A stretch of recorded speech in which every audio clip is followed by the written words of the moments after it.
There once was a wise old king with an obsession like no one before. He went through the land with his ruler in hand and would measure whatever he saw.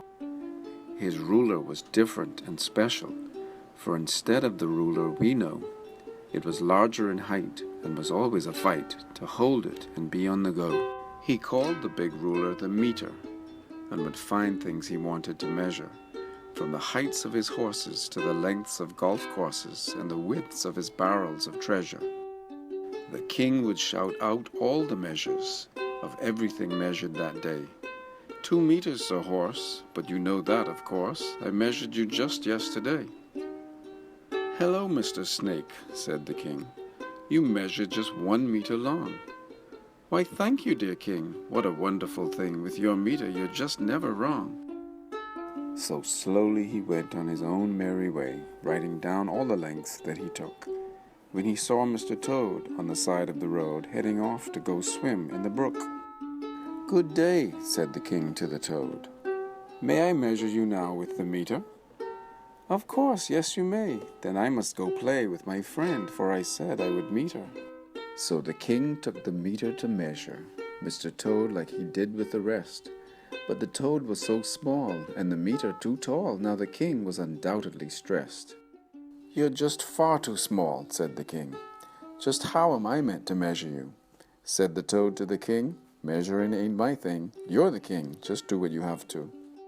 You're not even 1 meter long, and I'm not sure of numbers so small, for I have never ever had the trouble to measure an item so little after all. In an instant the king was frustrated, for he wasn't quite sure what to do. How could something pint-sized stump the king, oh so wise, with his meter? He hadn't a clue. The king thought much of this tool that could measure all things in this land, but in this little fable the king was not able to do with it what he had planned. This meter is totally useless. Then he turned to his dear Queen of Hearts. This meter is bad. He was so flaming mad that he broke it into 10 equal parts. Mr. Toad stood in shock at the sight of the king acting out with such rage, for surely this king shouldn't do such a thing, especially someone his age. Mr. Toad was observant and noticed the mess that was all on the ground, and there on the floor, smaller than before, was the meter stick all broken down. There, look, said the toad with delight. Do you now see what's there, O wise king?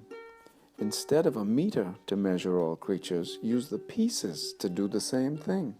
That's it, said the king with such pride, for he always was one for surprises. To measure the small and the long and the tall, we need units of all different sizes. So he picked up a piece from the ground, fixed his hair so it looked somewhat neater, then straightened his crown and announced all around, I declare we call this Decimeter. All the creatures celebrated together at this marvelous new-founded thing that was 1/10 the size of the meter. How wise was Sir William, the measuring king! So he took the piece called Decimeter, and he held it near small Mr. Toad. When he looked on the scale from Toad's nose to his tail, he was 1 decimeter, it showed. Now the king once again was quite happy, and went on his way through the land, to seek out all creatures with all sorts of features, with his decimeter in hand. And as he stooped down taking notice at the ground, the king smiled with glee. There was Wilbur the snail, with his voice oh so frail, shouting, Oh dear king, please measure me. My pleasure, said wise old King William, and positioned his tool with delight. But when he now tried to measure, he sighed, because something now just wasn't right. The tool that he thought was so special was too large to measure this slug. What shall I do now? For the king knew not how to measure the length of this bug. This decimeter is just useless. Can't measure a snail after all. He got mad as a hatter, hit it so hard it shattered into 10 equal pieces, so small. Hey, look on the ground, said Wilbur the snail, and the king saw just what he had done. For instead of 1 ruler, he had something way cooler. There were now 10 small pieces, not 1. And although very small, the king picked one up and he eyeballed it ever so close. For the smallest of things, like insects with wings, maybe use this to measure, who knows? Then a light bulb went off in his head, and the king shouted out with delight, "What more could be sweeter? I shall call this Centimeter." He couldn't let it out of his sight. So he went on his way taking measures of many small objects that day. Like a worm and a bird, he looked mighty absurd, taking measurements in this very strange way. And as the king sat on his blanket, he felt tired and started to pant. As he looked on the ground, a strange thing he now found. It was Millie, the intelligent ant. Well, hello, King William. How are you? Are you measuring things yet again? She knew he was strange, but thought he had changed from continuing this silly campaign. "Why, yes. Do you mind if I measure you? I have a centimeter right here. With this marvelous thing and me, the wise king, I'll be done in a bit. Have no fear." And as once again he took out the ruler to measure the ant, oh so small, it again was too big, and he tripped on a twig, and poor Millie looked at him, appalled. "I'm much smaller than that centimeter ruler that you can hardly hold in your hand. But 1 second, dear king."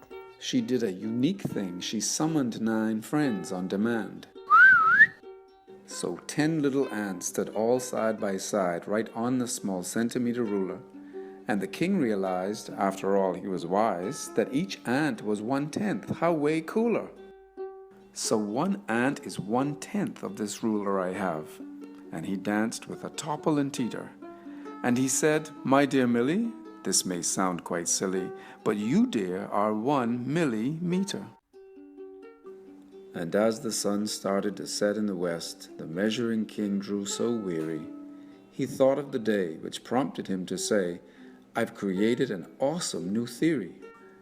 If my meter, which I started out with, has been broken down smaller and smaller, and throughout the day long I have never gone wrong measuring some objects small and some taller, then I need all measures to measure all things, from the small and the large to the tall. Millimeter, centimeter, decimeter, and the meter are all very useful after all." So the king realized his new theory of measuring you simply can't guess, because for all the small things, like a fly and its wings, millimeter and centimeter fit best. And all larger things are best measured with decimeter and meter, he knew. For we started this fable with his meter. He was able to measure whatever he wanted to. But by now he was so far from home, he had walked at a mighty fast pace.